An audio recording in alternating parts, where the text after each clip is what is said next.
traditional story of Orpheus comes from Ovid's Metamorphoses. And basically what happened was that Orpheus, who was the most famous musician who ever lived, gets married to Eurydice. But Eurydice, the next morning, is bitten by a snake and dies. So Orpheus goes to the underworld to try to get her back. And of course, living people can't cross the river Styx and go into the land of the dead, but he's able to charm the boatman through his singing and moves into the land of the dead, and from there talks to the gods and convinces them to let him bring her back. But he's been warned not to turn around and look at her until he gets back to the land of the living. He begins to have doubts, and he can't help himself, and he turns and looks back and loses her forever. We're calling this an iPod opera, and we tend to take the word opera in its most literal sense, which is a large-scale work with lots of visuals, lots of musicians, lots of movement, lots of dancers. Now, we're not telling the story in any kind of a literal way. What we are doing is to create memories and echoes of the story that will resonate with people with their own memories that they bring to the experience. And we feel the need that in addition to having musicians, we really do need to have actors and dancers and create more of a spectacle to surround the sound. When I learned that they were in fact projecting a project around Orpheus, my antennae went up immediately, and I said, well, we must get this to Australia. I think it's an amazing opportunity. The scale of it is completely incomprehensible at the moment, and I think it will remain that until we're actually in performance. But just the chance it gives all of us students and staff to get involved in a really big project and bring lots of different people together. Well, we've never done that before at the Conservatorium, so that's really exciting. Pretty excited about iORPHEUS because it's an event that engages the public space of South Bank. For a long time we've been, I guess, conscious of the fact that we have a number of cultural institutions within South Bank, and part of our objective, or particularly as part of our cultural development policy, if you like, is to take the creative energy that's within those institutions out into the parkland. I'm really quite excited about tomorrow. Always the week before for a big event, particularly an event where you don't know what's going to be happening. There's a little bit of anxiety or nervousness about things, but things seem to be coming together quite wonderfully.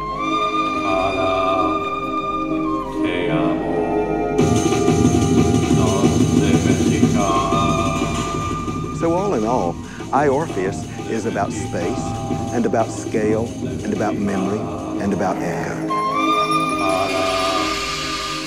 They say there'll be a wedding today. He's a musician. His name is Orpheus. Her, Eurydice. Watch out. Things happen at weddings that are unpredictable. 2 minutes. 2 minutes till kick off. 2 minutes till kick off.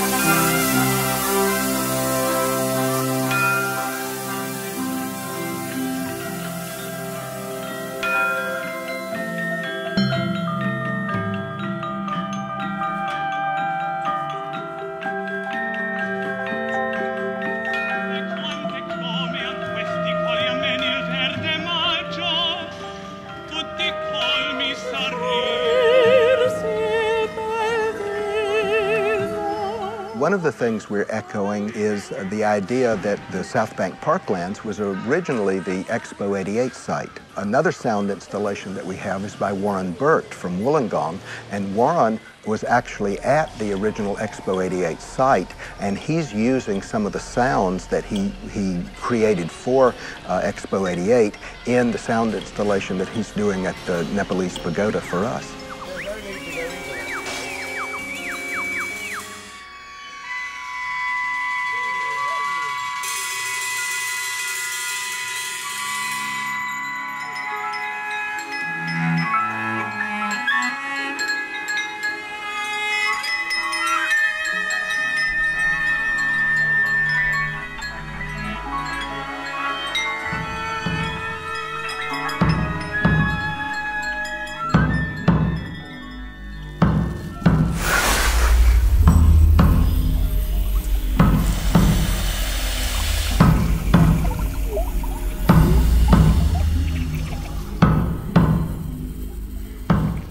we're really doing with this story is echoing much of the original material, not only verbal material, but sound material as well.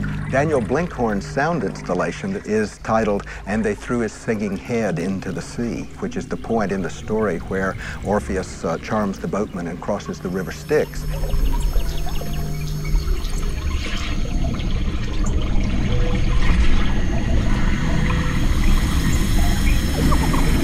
More shades and shadows passing, uncontrollable, the din horrendous. Somewhere here, you'd have to find her. It's not clear how you would. It's not clear at all. What's happening? The sense of space expanding and collapsing, sense of rushing madness, sense of shrieking and horror, sense of anything.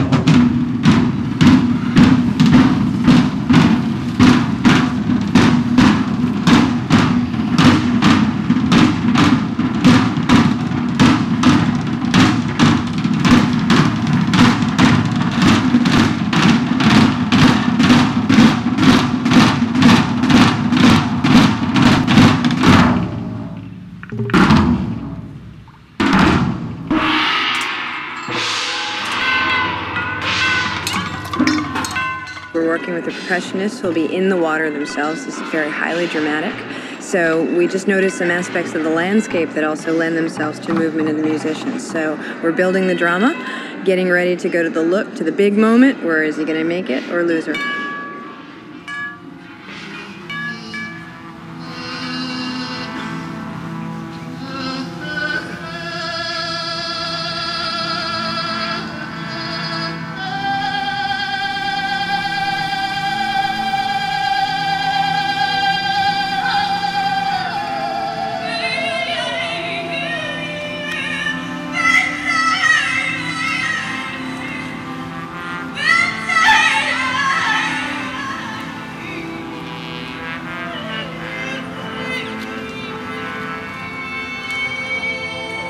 Those who were left were waiting. The law was he could have her back, and she would follow him into the light, but he couldn't turn around. Still, the love they had had burned like the flames down there.